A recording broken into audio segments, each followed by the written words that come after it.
Hi, I'm Sin, and welcome back to my channel. Oh boy, guys, it has been 12 hours, not even, since I recorded my first Jurassic Time, but I got a bonus video for you guys. Y'all better strap yourselves in, because this one is a doozy. As you can see, I have, like, my 3-liter Tim Hortons coffee mug full of coffee. It's 3:30 in the morning, and we're gonna do this.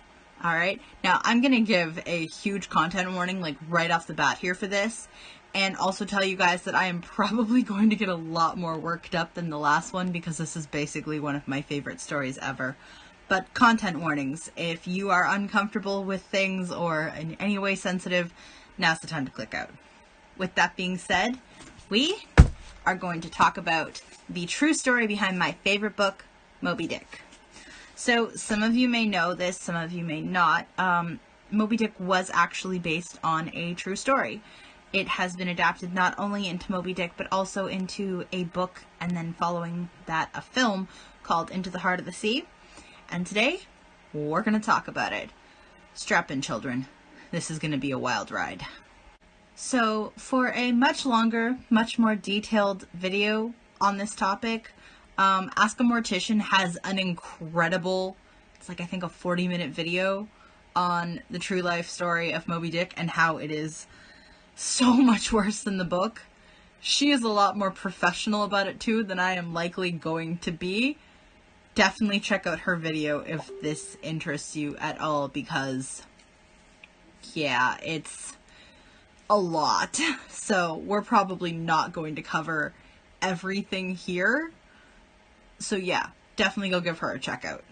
So any of my viewers who know me in real life, which I know there are a few, shout out to you guys for being patient as hell with me all the time, know that this is my favorite book of all time. I own 6 copies of it, including 2 comic book copies, this one from 1926 and another from 1956, as well as 2 paperbacks. I adore it. So I actually read Moby Dick the first time when I was 4. And the reason for that is actually because of the movie Matilda.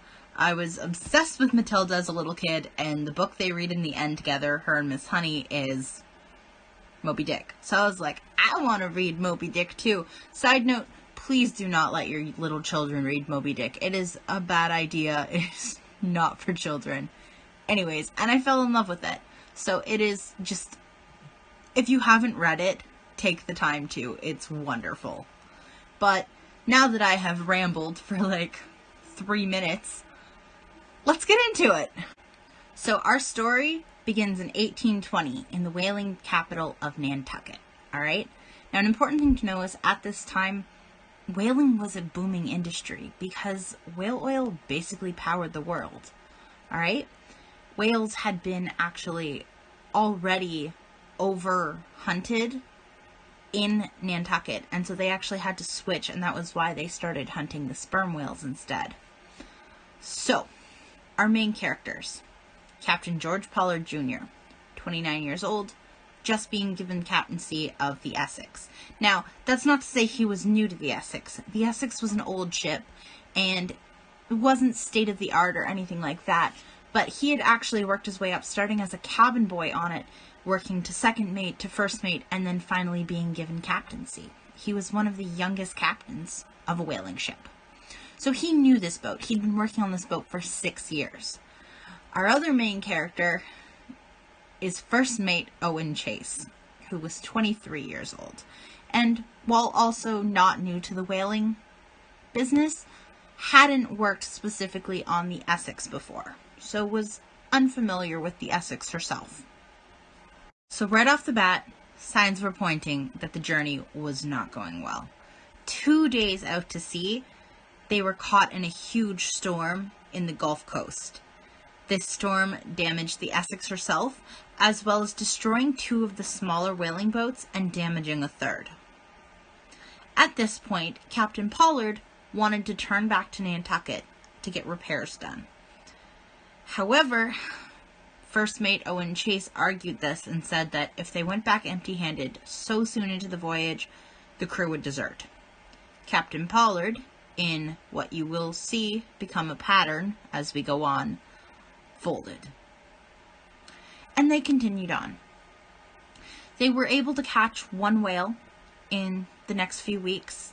At this point, they were about 5 weeks into their voyage, and that was not good. If they were only able to catch one whale in 5 weeks, this voyage was going to be a lot longer than the 2 years that they planned on it being. Their luck actually seemed to be picking up as they came around Cape Horn at the peak of South America and began traveling back upwards. They were able to catch 11 whales at this point. That was a bit better, but they still weren't really content just because by this point they were far behind their goal for this point in time. And so they stopped to refuel in Atacama, where actually one of the crew members, Henry DeWitt, abandoned, just left while they were restocking.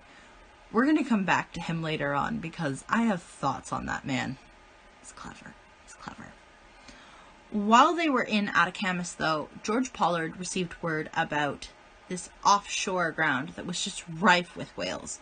It was thousands of miles off the coast of South America where they were and where they were planning on being, but because they were so far behind in what they had wanted, Captain Pollard decided to make the decision that they were going to go there, to these offshores, to attempt to catch more whales.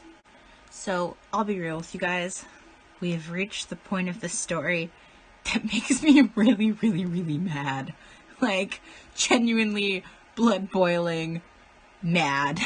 So, they stopped on the way to these offshores at the Galapagos Islands to restock. Now, most of you may know that the Galapagos Islands were the ones documented by Charles Darwin, who came up with a theory of evolution for their species that only existed on the Galapagos Islands. So the crew first anchored at Hood Island. While they were there restocking, they decided to take 300 Galapagos tortoises on board the ship. The reason for this was the Galapagos tortoise could actually live up to a year without food or water. So they figured it was a good source of nutrients and protein. They could, just kill them as needed, and they would always have, turtle soup. As well, the shells could be used for bowls. 300 tortoises. So then the crew continued on to Charles Island, where they decided to take another 60 tortoises on board. That puts our current tortoise count to 360 Galapagos tortoises, which I'd like to note had already been highly overhunted by whaling crews in the area, so they weren't doing too good population-wise to start with. Alright?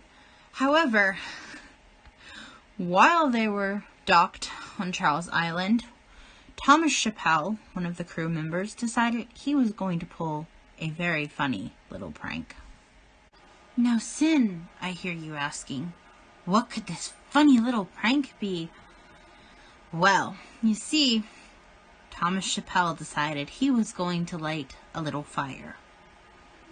What he was unaware of was the fact that it was the dry season.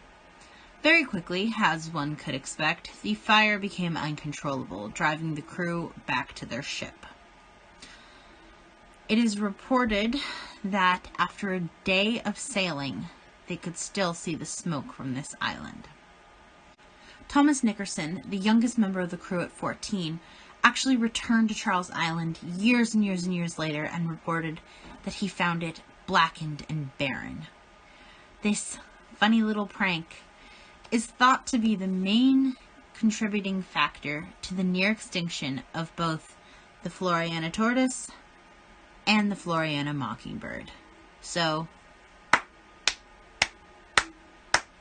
good job, guys. You single-handedly managed to put two, not one, but two species that are incredibly important scientifically to our understanding of evolution and how things develop to near extinction, as well as having taken those 360 endangered Galapagos tortoises. You guys are doing stellar. I love you guys so far. You're stand-up people. But all of this leads us to the main event. So, the crew of the Essex successfully reached the offshore grounds, and were actually doing okay for whales. However, they had had a bit of misfortune when first mate Owen Chase's boat had actually been destroyed by a whale tail the day previous. So a whale had basically breached underneath his ship and his whale boat was just destroyed. So, the day of our main event, on the crew, on the Essex itself, was the youngest member of the crew, cabin boy Thomas Nickerson, who was 14 again, and Owen Chase himself, who was working on repairing his whaling boat. It was young Thomas Nickerson who first noticed a whale, calling out to Owen that there was a whale acting strangely. But by the time that Owen had time to look up and notice and send Nickerson to the helm to turn the ship, it was too late. The whale was barreling down at them, colliding headfirst with the ship. Now, for a moment, the whale floated alongside them, seemingly stunned. Scientists aren't really sure what caused this to happen, as sperm whales typically don't attack humans in the wild. Now, the author of In the Heart of the Sea posits that perhaps it was the sound of the hammering and of the repairs that confused the whale, but we'll never really know. So anyways, the whale is now floating alongside their ship. For a moment, Owen considers grabbing a harpoon and trying to kill it. However, he thinks that its thrashing and its death thralls, if he does that, will be more than enough to cause too much damage to the ship when, it's still damaged from that first storm. As for what happened next, I'm gonna let Owen Chase himself explain. I turned around and saw him about 100 rods, 500 meters or so, directly ahead of us, coming down with twice his ordinary speed of around 24 knots. That's about 44 kilometers an hour. And it appeared with tenfold fury and vengeance in his aspect. The surf flew in all directions about him, with the continual violent thrashing of his tail. His head about half out of the water, and in that way he came upon us, and again struck the ship. By the time that Captain Pollard and the other crew members returned on their own whaling ships, the Essex was more or less gone from sight. All the captain could do was stare. Again, quoting Owen Chase, "The captain's boat was the first that reached us. He stopped about a boat's length off, but had no power to utter a single syllable. He was so completely overpowered with the spectacle before him. He was, in a short time, however, enabled to address the inquiry to me. 'My God, Mr. Chase, what is the matter?' I answered, 'We have been stoved by a whale.'" The remaining crew was divided into the 3 whaling boats, including Owen Chase's damaged boat. Now, whereas in Moby Dick, the story ends with the whale hitting the ship, for the crew of the Essex, the nightmare was just beginning. Now, the crew was not entirely without resources. They had managed to bring some hardtack, which was like a very, very hard cracker that you had to soak in some kind of liquid, as well as some of the tortoises and some fresh water. But it didn't take very long for the hardtack to be thoroughly saturated with seawater, which they continued to eat anyways. They didn't have much choice. By a month out on sea, they were near dying of thirst when a glimmer of hope. This glimmer of hope came in the form of Henderson Island, where they soon were able to stop and take a rest and, replenish themselves on birds' eggs, shellfish, berries, and fresh water from a stream. However, it wasn't long until they had completely, again, depleted this island's natural resources. However, when it came time to leave, 3 crewmen actually decided to stay behind and take their chances. These crew members were Seth Weeks, William Wright, and our old pal Thomas Chappell. Their logic for doing this was that of the white crew members, they were the only ones not from Nantucket. They could see the writing on the wall, and they knew that if it came down to it, in a bad situation, they were going to be the first to go. There's an idea that frequently comes up when discussing survival cannibalism situations that definitely played in here as well. Daniel James Brown puts it best in his book, The Indifferent Stars Above. When killing to survive, it's easiest to kill and eat whatever and whomever you are least attached to first. Cattle before horses, dogs before people, strangers before acquaintances, acquaintances before friends, friends before family. These three men knew that things were getting pretty bad, and if they continued to get worse, they were going to be the most likely to be eaten first, if it came down to it. So they decided to take their chances and stay on this island where there was fresh water, there was seafood and shellfish, and they at least had a chance of survival, more than they thought they had staying with the crew. With their departure, the remaining crew got back on the boats, now numbering 17. It wasn't too long after that second mate Matthew Joy was the first to die. Now, he was ill before the voyage. He was actually suffering from tuberculosis. He was not cannibalized. They wrapped him up and they gave him a proper Christian burial at sea. This left a man named Obed Hendricks to navigate the third boat. Shortly thereafter, the next person to die passed away. His name was Richard Peterson, and he was on Owen Chase's boat. Once more, he was wrapped up and buried at sea. However, shortly thereafter, Isaac Cole would pass away. They were now in a situation where they were starting to get short on food, and so he was in fact eaten.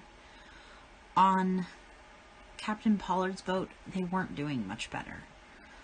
Lawson Thomas was the first to pass away, and having run far shorter on rations than they'd planned, far quicker, they were forced to cannibalize him. This was followed shortly after by Charles Shorter, Isaiah Shepard, and Samuel Reed, all of whom were eaten. At this point, Obed Hendricks' boat had actually been separated from the rest, and the men had gone missing, leaving only Owen Chase's boat and Captain George Pollard's, which also soon separated. Now, what I find really interesting is before they were separated, they were actually attacked again, this time by a killer whale, which, once more, it is almost unheard of for killer whales to attack humans in the wild, knowingly.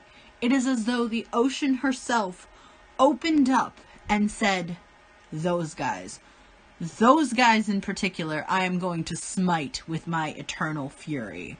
And there is just something honestly wonderful about that. We'll get there. On Captain Pollard's boat, this left Charles Ramsdell, Owen Coffin, who was actually George Pollard's cousin, who he had promised his aunt he would take care of, as Coffin was only 17, and a man named Barzillai Ray. So, soon enough, the meat from their former crewmate once more ran out, and they were faced with a really tough decision. Ramsdell made the suggestion that they draw lots, and whoever got the shortest lot would be killed and eaten by the rest of the crew to survive. They all agreed to this, and it was Owen Coffin, cousin to Captain George Pollard, who drew the shortest lot. Now, in Pollard's defense, he did try to switch places with him. And he even said, if you don't like your lot, then I will shoot any man who lays a hand on you. To which Owen Coffin replied, I like it as good as any other. Which honestly, probably at that point, was very true. I would argue that Owen Coffin actually got off a bit lighter because, being shot quickly and dying almost instantly versus slowly starving to death while dying of dehydration, while hallucinating from all the salt water. It was not a good situation for these men. The same day that Owen Coffin was murdered, Barzillai Ray also died. This left two remaining men on George Pollard's boat, himself and Ramsdale. Meanwhile, Owen Chase's boat had actually been rescued. So on Owen's boat, himself, a man named Benjamin Lawrence, and Thomas Nickerson, our youngest crew member, were actually rescued and did survive their ordeal. However, when when George Pollard's boat was actually found by a larger ship that did notice them and rescued, it was to a horrific sight that this new ship was met. They found two men looking like human skeletons, sucking on the bones of their dead messmates. The men had resorted to shattering the bones on the bottom of the boat and sucking the bone marrow, which, interestingly enough, if they had started with that, it actually would have done them a lot better than the meat they were getting from these men, because there was no fat on these men at this point. So even though they were eating quite a bit of meat, there was no nutrients in it. But at this point, their ordeal was over. They had been rescued. Now, Obed Hendrick's boat was never found, or confirmed to be found. There was a boat that washed up on Dulce Island that did contain 3 skeletons, believed to be them, but it was never proven conclusively.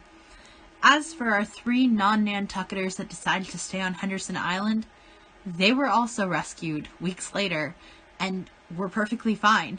They had survived on shellfish and berries, and they had fresh water. Of the whole lot of them, I would actually argue that those 3 were doing the best. When the survivors of the Essex tragedy returned to Nantucket, they were greeted with no judgment, no harsh words, as unfortunately survival cannibalism was accepted as just a harsh reality of maritime life.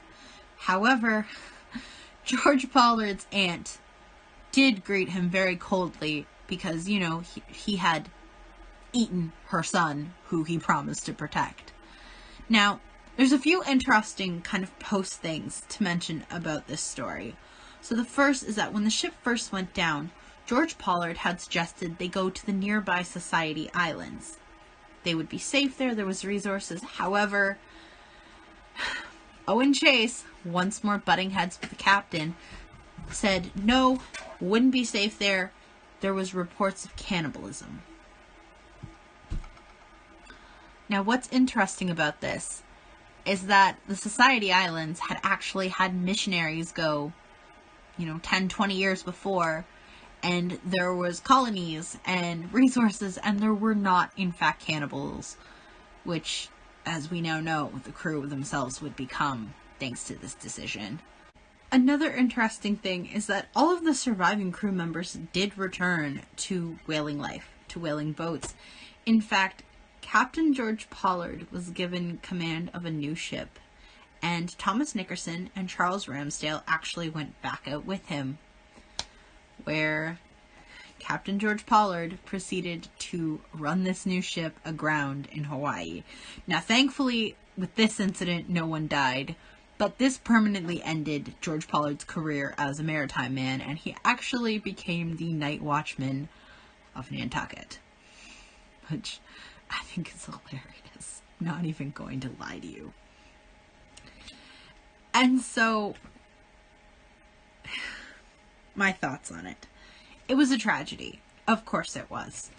People died. However, I also think that the crew of the Essex is really a tale of hubris and ego, because there were so many points in their journey where everything was telling them to stop.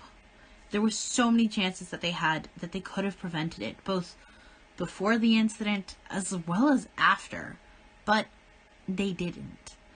Now, I want to bring back up Henry DeWitt, the man who abandoned, because I think about him a lot. You have to kind of wonder if after all this happened, he found out, he heard what happened and was just like, I made a good choice. I made a good choice. Anyways, that ends my tale of the Essex for you guys. Like I say, if you want a more detailed, really amazing video, go check out Ask a Mortician. I absolutely love her. Anyways, she's my favorite YouTuber. So go give her a check out. You can also check out Ruining History with Shane Madej on BuzzFeed Multiplayer. It's older. He also did an episode on the Moby Dick story. And again, there's a lot more information in there as well than what I included here. But I do hope you guys enjoyed this and learned something about my favorite book and the inspiration behind it. Like I said, it is a wild ride full of irony and hubris. And yeah, this was it's 5:15 in the morning. I think this is where I end it now. I think that's enough. Alright guys, thank you for watching. If you enjoyed this video, be sure to subscribe and hit the bell for more notifications and to make sure that you never miss an upload. Bye!